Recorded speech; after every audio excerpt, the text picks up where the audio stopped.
All right, welcome into a special edition of the Blue White Breakdown, brought to you by Penn State Health. Dustin Hockensmith here, joined by Josh Pate of 247Sports to get his take on Penn State-Auburn and what's happening in college football right now. Josh is the host of Late Kick with Josh Pate, which can be found live on YouTube every evening and on most podcast platforms.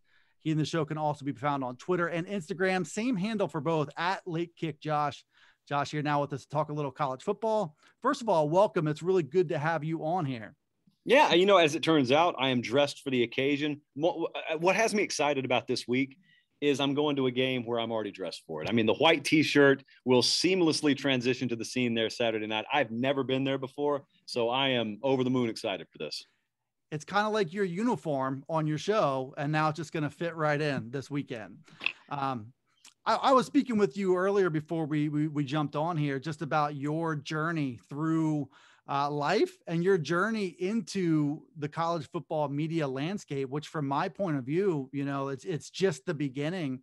You see from my perspective, people who your show really resonates with them. And I think you showed a screen grab not that long ago about what your retention is for a video. And it's absolutely ridiculous. If you think about 24 minutes, the average person watches your show, that's about, 24 times higher than most are for. So I think that says something about you and what you're doing and what people are really looking for when it comes to presenting college football information. It's one of the things I'm most proud of. That retention rate is incredible. I remember when I first got into the YouTube game, and the first thing I wanted to do was I wanted to learn what normal is. I didn't know I barely knew the words retention period, much less what normal is, what's a normal click-through rate, all those sorts of things. And to be hanging numbers in the 20s is really amazing, but it's a testament to our audience. And all you really have to do, it's as hard and as easy as this. All you have to do is listen to them. All you have to do is give them what they want. Now that sounds easy. I mean, that sounds like the most foolproof approach on the face of the earth. And yet so many of the national entities out there have long since failed in that capacity to where it makes it possible, man. It makes it possible to do whatever you want for a living, insert your passion there, do it for a living. But it's been really, really fun. And I'm very thankful and blessed that I work for a place that has given me the platform and then backed away, as was their promise in our negotiation, and said, have at it. As long as you don't do anything illegal or make us regret this, we're going to let you go.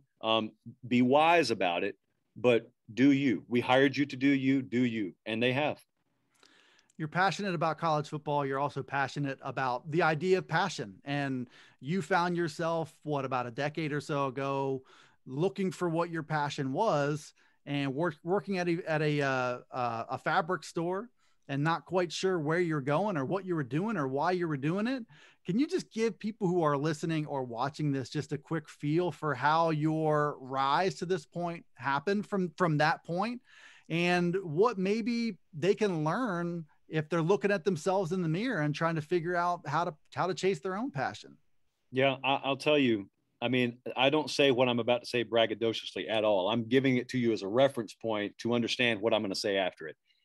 I am given a national platform and an unlimited budget and more money than I ever thought I'd make. And I do it all to talk about college football, which is surreal.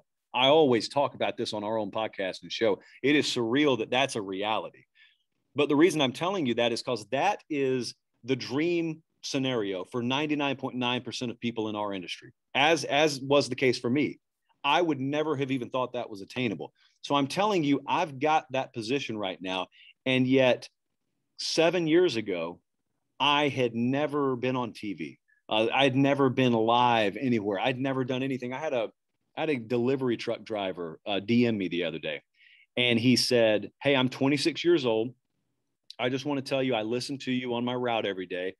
I don't love the job I'm doing right now. I don't know. I don't have the degree. I don't have all the stuff you have. He didn't really know my full story. He said, I don't have all the classical training you have. I'd love to do what you do. I doubt I can do it, but I just wanted to say I love the show. And I hit him back and I said, thank you. But here's what you need to know, man. When I was 26 years old, I'd never been on a live microphone before. I'd never been in a studio before. I'd never done anything. I was working in a fabric warehouse. And so I'm 35 now.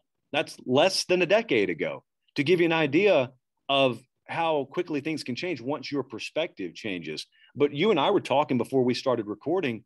I think the biggest obstacle for me is, number one, I had no fire. I had no direction at all. I had to have some things happen in my life and change in my life to trigger that inside of me. But even when it did, man, I'm telling you, Dustin, the realization for the first time that I could legitimately do my passion for a living, that was a game changer. Because for so long, I was like a lot of other people. I thought the passion thing, that's just something you do as a hobby.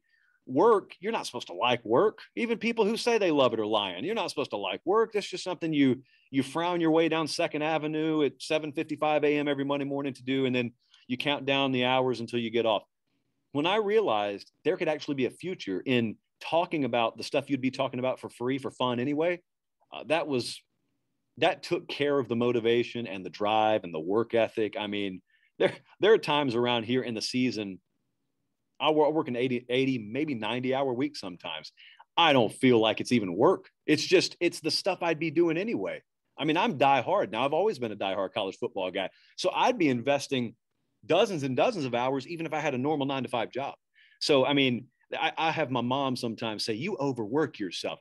I haven't started working. It's not even work. It's fun. It's like, I mean, this is a thrill now. I don't take a second of it for granted, because it's a thrill, because I'm not someone who just grew up always knowing it was going to be there. I've had more of my life than not where I didn't have it. So I really appreciate it. You're in your second full year now at 247 Sports. And I think this is the first this Renaissance tour you're doing where you're getting to pick out one spot per week. It's like the game day treatment. What happens when you show up on these games? Like, what are you trying to get done there? Like, if people are around State College, you said you're going to be arriving there sometime at some point on Friday. What does the Renaissance Tour consist of while you're in town? And I'm sure you kind of pinching yourself over this too, getting to pick whatever college football destination weekend you want. And this time it just happens to be a Penn State Whiteout, which I believe is your first, right? It is. Man, I could spend an hour just telling you how excited I am about that. But think about the concept you just laid out, okay? Let's hit rewind 10 years, and let's tell Fabric Warehouse Josh, there's going to come a time down the road where Viacom CBS, they're going to merge by that point, by the way, and they are going to be paying you a lot more than you're making in this Fabric Warehouse, but they're also going to pay the way for you to go anywhere you want to. Just let them know where you want to go, any game, biggest game in the country, and they'll give you sideline passes, and you just go check it out. And then come home, and they're going to pay you more to talk about it on a show that's named after you. So that in and of itself, for obvious reasons, is surreal even now. I would probably pass out 10 years ago. So what the Renaissance Tour is this. I realized we can have a lot of fun with this. I'm going to be able to go to games. Why don't we have fun with it? I've always been fascinated with concert tours. Like, I'll just go to Wikipedia and I'll look up old concert tour dates. I'm fascinated with where Genesis was in 1983 on January 17th or whatever. And so I wanted to brand this in a way. I wanted to see how much fun we could have with it. And for a while, the entire summer, I kept saying 2021 is going to be a Renaissance year for college football. There are a lot of elements that you have missed the last several years that I think are going to be present. We've already seen it. We've already seen big upsets. We've already seen volatility. We've seen full crowds again that we missed last year. And so I thought to myself, how can we theme this? And so I just kind of blended the concepts, kind of a tour concept, Renaissance year. So we call it the Late Kick Renaissance Tour. Now, here's what it currently consists of. It's just something we're having fun with. I'm in town for the game. I fly back home the next morning. We do the show. That's about it. But that's the genesis of it. Use that term again. That's the genesis of it. What I ultimately think it becomes is whatever our audience wants it to become. I could easily see down the road this being a weekly thing where I get in town late Thursday night and we have an audience only event in that town on the Friday night before the game on Saturday. It could be Q&A. It could be anything we want it to be. But that's the whole point, because it's the way we structure Late Kick entirely. The audience drives it. I just follow whatever they want. So if they want this to be nothing more than, oh, cool, he's in town, that's what it'll be. If they want it to be a complete blowout shindig every Friday night, I'm in Ames, Iowa now, I'll be in State College this week, who knows where we'll be next week, then that's what it'll be. But at the very least, I wanted to have fun with it, get some cool graphics and animations on it. And so that's what we've done. And then take the next step, maybe next year. Let me just get your thoughts real quick before we get into the Penn State-Auburn matchup. Just your thoughts on this Penn State football program, where it is, just a really interesting, upward trajectory. They win the Big Ten championship in 2016. They build little by little after that. 2020 comes and happens, and more and more, I think through 2 weeks you can kind of see just how much a pandemic really impacted this Penn State team. But where do you see them just in terms of they're still trying to make that last sort of final leap into that elite, that big time tier of college football teams? Where do you think they are in that process?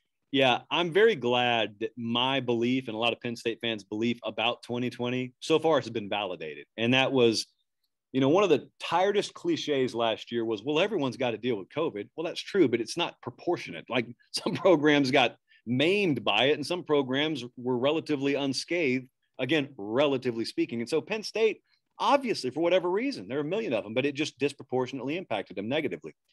So we're out of that haze and back to hopefully watching Penn State operate at what had been about a double-digit win per year altitude. That's a nice cruising altitude. There are a lot of programs out there that wish they could even sniff that kind of air. But now the question, because you never settle, the question has been for a while, okay, well, how do we do what you just mentioned? How do we take that next step? Well, the first thing you do is you don't change a whole lot because you don't want to lose that footing. Like if you're near the top of a ladder, you don't hop to the top rung. You carefully maneuver yourself to the top rung because there's at that point a lot more risk than there is reward. And so what you do is you believe in what got you there, which James Franklin and his staff do, but you also acknowledge the obvious. You will not take that final step in this sport without being premier at quarterback. It's as simple as that. They're not the only program that's in that position. Texas A&M has been in that position. Probably a little higher caliber roster at A&M, but they're still in that position. They got a big dog named Alabama in their own division, and they can't get over that hump right now because they cannot be dynamic enough at quarterback. So the question becomes, well, how do you go about getting them? Like they got Drew Aller right now committed. He may very well be the answer down the road, but also in the age of the transfer portal, you are one morning away from waking up, looking on your phone and seeing a bombshell transfer announcement that totally changes the future trajectory of Penn State football. The answer really is that. That is the last domino. Because what we've seen happen, if you want to use the Clemson model for a second, you don't just get a big-time quarterback, and then once he's gone, that's it. You get Deshaun Watson, and then the receivers want to follow him, and then they win. And then Trevor Lawrence watches it, and he commits. And then all that receiver talent commits. And then even safeties want to play with the top players. And so it's this, well, I'll say for your opponents, it's a vicious cycle. For you, it's a wonderful cycle in that once you spin that wheel fast enough, it'll just run on its own. You don't even have to keep putting your hand in there and try and keep spinning it. Penn State's not there yet. I think they are probably a lot closer than most of the country believes, because they look at Penn State right now and say, oh, they'd get drugged if they played Alabama. Well, most people would. I don't know if y'all saw it. Ohio State did last year, and that was a national title game. The question is not how close are you to Alabama. The question is how close are you to maximizing your potential as a program. And quarterback is probably the final domino for them. Yeah, I think, a lot of people have been trying to look at Sean Clifford through that lens. And is he or isn't he? How far along can they get if he's, let's say an above average national quarterback? And I think to also to your point is, the collection of elite quarterbacks is a very, very small one each and every recruiting cycle. And they're all kind of going to the same places. How do you break out of that cycle then? I think the way you do it, now this is a hunch, and there could be anecdotal exceptions to this rule I'm about to lay out. I think the transfer portal is going to end up being big for Penn State, because it's one thing to convince a kid from Southern California, where all these kids are coming from right now, to come to State College, Pennsylvania. There are warmer, more Southern options that they just tend to gravitate towards. We know that's reality. You're not going to change geography. That doesn't mean you can't win at Penn State. What I think you can do is you can find guys that have gotten themselves a little taste of college life. So maybe their priorities shift. If I'm, let's say, a sophomore or a junior, and I've been on a campus for 2 or 3 years, I've experienced college. I want to experience winning. I want to experience starting at a major program and being in legitimate position, not only to be developed at the highest level, but also to win. And at that point, I just really think there's going to come a time maybe it's Penn State or Notre Dame, maybe both of them, but we're talking Penn State here, where there is just the right moment, the right kind of confluence of events happens to where there's a big name out there that's available, and Penn State's very much in the market. And maybe it's expected, maybe it comes out of nowhere, but I'm telling you, it only has to happen once. Sometimes trends take 3 or 4 occurrences to be set in motion. In this sport, it only takes once. Lincoln Riley only had to get one of those transfer quarterbacks. Well, then everyone wants to transfer and commit to Oklahoma. And I'm telling you, it can happen at Penn State. You just have to show people that that's a thing that can happen. And then once they see it, once Roger Bannister ran the sub 4-minute mile, well, then everyone ran a sub 4-minute mile. You just got to see that it's possible. How much closer to the guy like Mike Yurcich if the offense plays out how you expect it to, but having that big name coordinator who's got that track record and who looks to be developing that track record at Penn State, to attracting a big name, that first big name, as you say, the first domino to fall, how important is having a guy like that? It's critical. I mean, it's very critical. So here's the fight that happens. You've got the fight on Penn State side where you're in the ear of major quarterback prospects and you're telling them, don't pay so much attention to what we are right now because I just got here. Here's what we're going to be. And you're selling vision. There is no result right now. He's 2 games into his tenure, but you're selling vision. And you're, of course, trying to show him your track record at other stops. Here's what I did here, yada, yada, yada. But then you've got opposing staffs because presumably you're fighting against the very best for the very best. And they're saying, why would you ever take a chance at a place that hasn't done it when we have and we are? You can't even spell this Mike guy's last name, much less promise me that you'll be able to flourish in his system, which is where results come in. And so that's what you need. It's not that you have to hang 50 on everyone, but what Penn State needs and what Mike Yurcich needs is they need a couple of games this year where whatever the set expectation is, they far exceed it offensively, where they can take it and they can say, look, just between you and me, we're here in your living room. It's just me and your mom and your dad and you. We do not have your caliber player on our roster right now. But yet, even with what we had, look what we did here, here, and here. I'm showing you this because I need you to know I'm not BSing you. We're the real deal. And when we have players like you, if we did this with them, imagine what we'll do with you. That's the kind of stuff you have to accomplish in year one. If it means scoring 35 against Auburn when people thought it was a 1st to 20 game, that'd be wonderful. How much juice can you squeeze out of Sean Clifford? That would be my case study. I would take Sean Clifford. I'd put him on paper. I'd say, here's what he was before I got here. Here's what he was with me. That's called improvement. And so imagine what I could do with you. And I would also contend a little further down the road that having that, like Mike Yurcich in a way is a first domino because inevitably you're going to have to replace this guy. It could be 1 year, 2 year, 3 years. Inevitably, if a guy does the job, like let's say Joe Moorhead did the job at Penn State for a couple of years, he's going to move on to something bigger. And I think having that first offensive coordinator who's got a big name maybe makes it a little easier the second time around to get that second offensive coordinator with a big name. I don't think there's any question about that. I think it works on both sides of the ball. I don't think there's any question about that.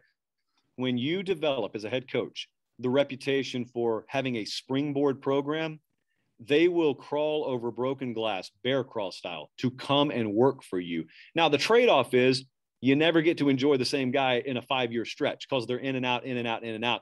But, if you listen to Nick Saban talk at Alabama now, it's always funny when they get a new offensive coordinator in there. They flipped the switch about 5 years ago. They're totally different offensively now. Anyone who watches college football understands that. They just had Steve Sarkisian. I thought he did as masterful a job as coordinator as anyone I've ever seen in the college game past 2 years. They hired Bill O'Brien because we're in a world now where Nick Saban can get NFL head coaches to be his coordinators. And they asked Nick Saban, what is it going to be like running Bill O'Brien's offense? He said, well, I don't know because he's coming here to run the Alabama offense. Why would we change everything about our organization? We can just change things about the one guy. And I'm sure he spells that out pretty clearly in the hiring process. Well, once you have the Penn State way and you have developed it and cultivated it and it's proven, then not only can you go get big time names, but when they leave, you can trust that there's going to be continuity in your production, even though the names change. That fine line of having a core philosophy on offense in this case, and bringing in different guys to execute that core philosophy with their own twist on it. That's what they're going through right now. But James Franklin has also been pretty clear. He's very choosy with his words, as I'm sure you know, but he's been very clear that they went a couple years where they drifted away from what he wanted that philosophy to be. Now they're kind of back to it. You mentioned before the disproportionate pandemic effects that hit Penn State. And it's, that 2020 season was a forgettable one, I think, for all these guys. But the interesting thing that I think is happening right now is that there's a bunch of guys and, maybe team wide, that the 2021 version of this team is much better because of what they went through in 2020. And there's a couple of different things that happened. Obviously, bad taste in everybody's mouth. But then you have guys who had legitimate pro prospects like Jaquan Brisker at safety, Jahan Dotson at wide receiver, Tariq Castro-Fields at cornerback, who came back to give this thing another run. And the interesting thing about that is it's like any young guy who's lining up can look and be like, these guys came back for this. Yep. Like that is an important piece, I think, that I know I, for one, underestimated that effect on this team. So in the odds making world, you want to be able to quantify everything. You want to assignate a number and a decimal point on a number for everything. Well, what we're talking about right now, you can guess, but you can't quantify that. You cannot quantify having veteran, senior, in some cases, super senior leadership that's willing to go over the cliff for the team, for the greater good of the team, because they've experienced the bad parts. And, once you've experienced the bad parts and you willingly come back, you tend not to have to worry about selfishness. And also what you can have is you can have a couple of games that inevitably come down to a few plays, some margins in the fourth quarter. Those kinds of teams tend to come out on the plus side of those exchanges, but also you cannot put into words how valuable that is for the development of guys that may not even be seeing the field this year. To just be exposed to that, it's one thing to hear things come out of a coach's mouth, or to have motivational speakers come in and they talk about it. But when the alpha dog in your own position room is saying the same thing, even when the coaches aren't around, and he's leading by example, which you really have to be a true leader, that is so invaluable for a program. And the best teams are the ones where coaches, once they get things in motion for that particular season, they can kind of take their hands off the handlebars because the team is operating itself. The players are policing themselves. And, you kind of guide it, but by and large, they've taken ownership. That's a dream scenario for a coach. Most years it never happens, but on the teams it does happen with. Whatever their maximum potential is, you're going to get very close to it. And it's interesting. I'm not even sure, as they're working through training camp in the summer, that you can be sure of what the player leadership is going to be, just because the personality of the team changes and, just the whole fabric of the team. I think they've been pleasantly surprised by that themselves. In terms of pleasant surprises, is there anything about this Penn State team that is a little better than you expected it to be? Or I know two weeks is a small sample size, but they were a pretty impactful couple weeks for them. Yeah, I don't go to a position group. What I would go to is week one, the box score screams at you. That's a Wisconsin win. It just screams at you. It is, I don't know if it's a talent or a skill. In a season, when you look back on it in its entirety in January, that teams have done some special things. A lot of times you look back and you say, you know what? There was a time in this season where they had no business winning a game, but they found a way to win it. And that set in motion a chain of events to where they bought themselves some time to get right, to where down the road they started playing effectively enough to where they should and did win. But I wonder how different that season would have been had things not started the way they did, because now things feel good. And if they beat Auburn Saturday night, things will feel really good. And if they end up heading into that Iowa game undefeated and they win that game, things would be great then. But it was all precipitated off a game that if you lost it, every bad memory from last year would have quickly been rehashed. And you would have been 0-1, and we would have been going into this Auburn game in wounded animal do or die mode. That's how fickle this sport is, because you only play 12 of these games. It's not Major League Baseball. You can't afford to go on a 3-13 stretch and still win the division. I think the ability to win that, I got these numbers here actually. I mean, a 29-11 first down edge for Wisconsin, it was 43-17 time of possession, was just crazy to look at, but they won it. And so there is there is a value in winning, period, but especially the games where the box score laughs at you and says you have no business winning this on the road, no less. I think that's a big deal. And I think in that Wisconsin game, the personality of the defense started to shine through, because I do feel like getting tough in the red zone is not a fluky metric. And your team either has that or they don't have that. Right. And I think the blessing from the Wisconsin week is that we did learn, I think, that this Penn State defense has that. And oh, by the way, as the offense is really struggling, 1 first down in the first half of that game, it's a lot easier to be patient if you're Sean Clifford or Mike Yurcich when that other unit, the defense, is a game-changing unit. That was also absent from last year. How many more games would maybe Sean Clifford have felt more comfortable in if the defense played like that? So it's all kind of complementary, but the defense has been a big-time surprise, I think. You thought they had the chance to be good, but these pieces that came together, including Arnold Ebiketie from Temple, who, he got there in January, he gained 20 pounds and didn't lose any speed, and you see that now.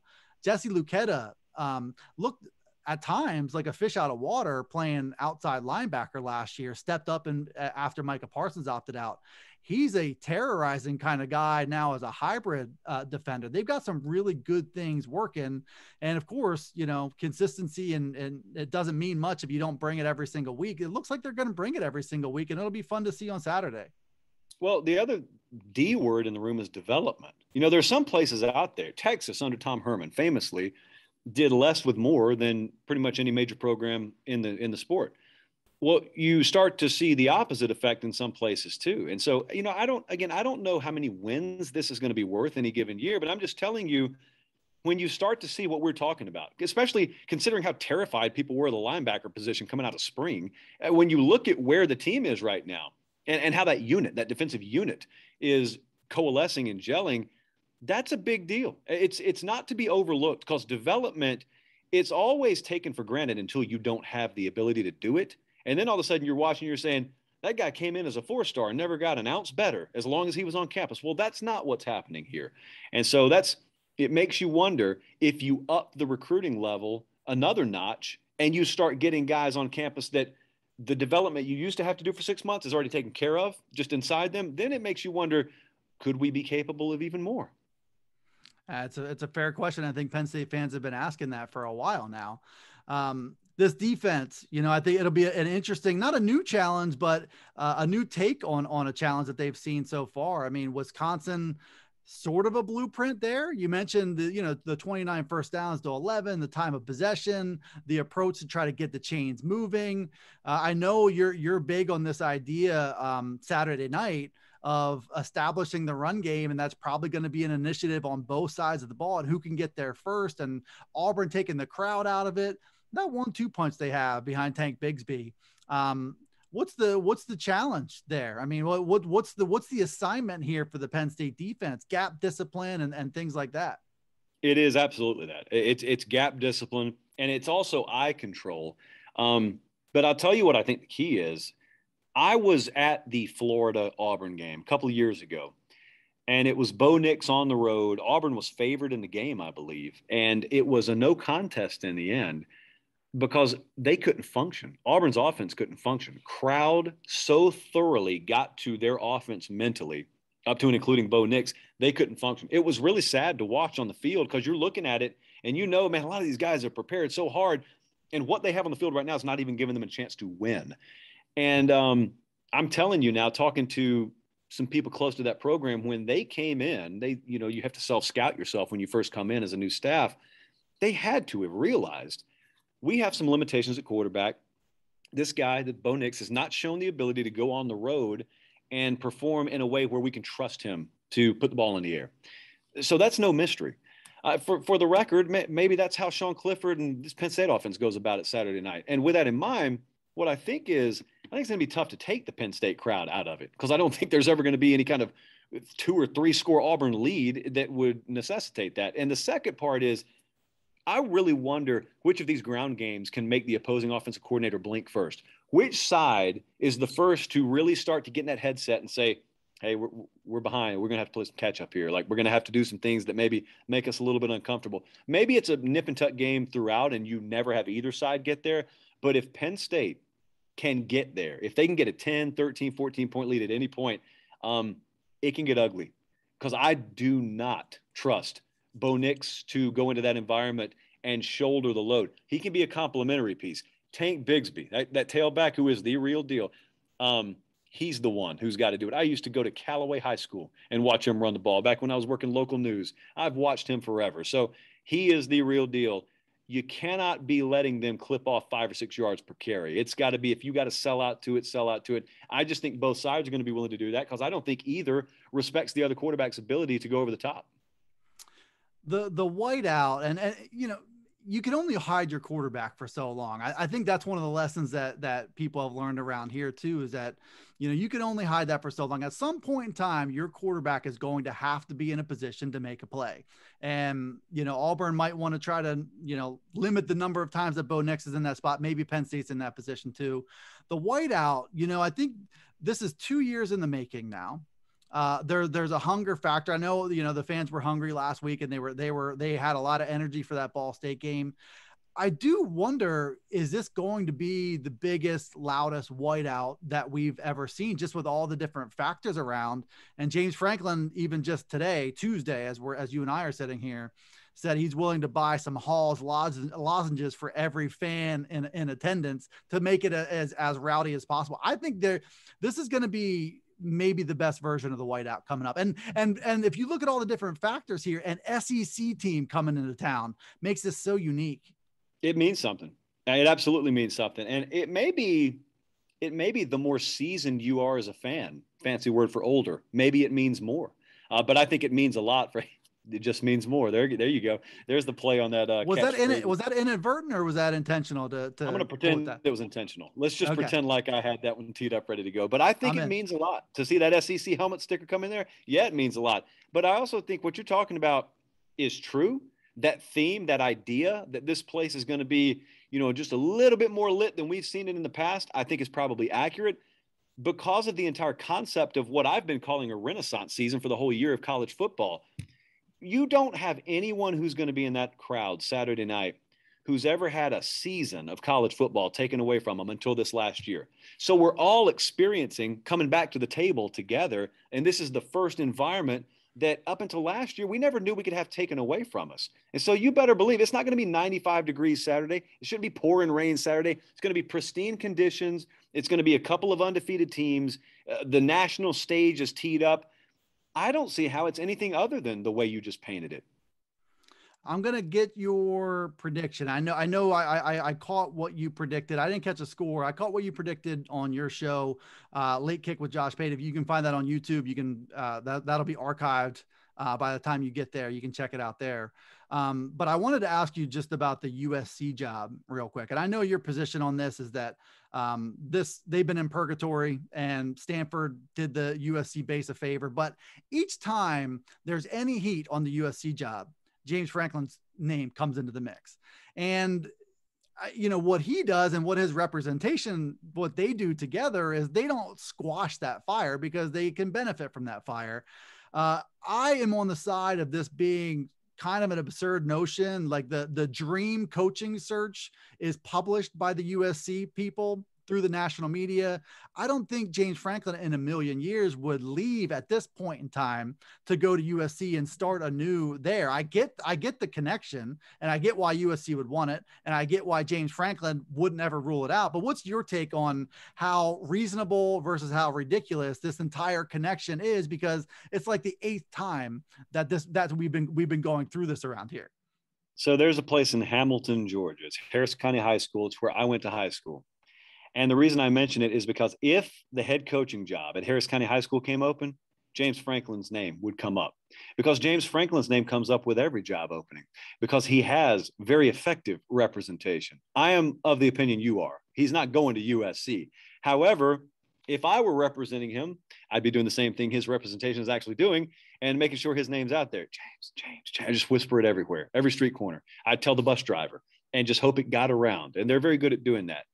What I think is more realistic is before the powers that be at USC get any kind of list together, they need to ask an honest question. And that question is, what is USC? Because I think there's a detachment out there, not from the fans. The fans know what USC is, but the power players out there, the administrative types, the bow tie crowd, as I like to call them, they probably are so removed from what the ground level reality is in Southern Cal that they have a different idea of what USC football is than the actual fan base. And that's a problem, because if you don't know the answer to the question, who are you, you cannot define the characteristics properly that you need to have a head coach embody. And as a result, you hire the wrong guy. And he comes in and flames out, and we're at the exact same position 5 years from now or sooner. And so whoever they go after, independent of that, I hope that they have the proper set of critical factors and characteristics and personality traits they're looking for. Sam Pittman in Arkansas are painting a beautiful picture right now of how important culture is and culture fit happening in college football. And no one wanted him. No one wanted Sam Pittman, but he's the right fit for Arkansas because they defined the characteristics and they went and hired the person who embodied them, and they just didn't care what anyone said. Southern Cal needs to do, anybody who has an opening needs to go about it that way. But I do not think James Franklin will be the guy who ends up yelling "fight on" at the press conference whenever it does happen. I mean, I don't think anything would really surprise me at this stage of the game with anything, but that one would surprise me. All right. So you mentioned the battle of the wills that's gonna happen in this game, Penn State-Auburn. How do you think it's going to actually go? Who do you got? I think we're around 6 as of right now with the point spread, over under around 53, I believe. What do you see, happening in this contest? How's it going to flow? Who's going to come out on top? I think so. Very hard fought early on. I think there's going to be some separation near the final gun for Penn State. I think there's some margins. There's no area of this game where you say, well, in this particular category, it's Penn State and it's not even close, or it's Auburn and it's not even close. People say that stuff all the time. This is going to be a hard-fought game. There are not massive edges anywhere here. The only massive edge is home field, and that's valid. But I think what there are margins here and there that Penn State enjoys a slight advantage in. Too much for me to endorse the concept that Bo Nix and this Auburn offense is going to go on the road and do something I haven't seen them do before under an old staff, and now all of a sudden do it under a new staff. So I like Penn State to win. I actually grabbed them at 4.5 earlier in the week. I like them all the way up to 7 points laying to cover. So I'll take Penn State to win. I think they're going to end up covering.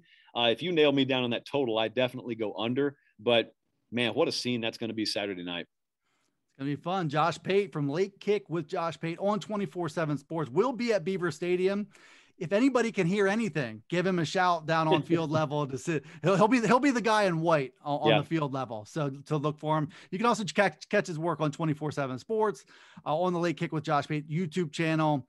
The Renaissance Tour will be marching on throughout the seasons, coming through Happy Valley this weekend. Josh, appreciate your time on this. Enjoy the whiteout weekend there at Penn State. Can't wait to see you guys. All right. Thanks, everybody, for tuning into this edition of the Blue White Breakdown. Be sure to check us out on YouTube, Spotify, Apple Podcasts, and on Stitcher.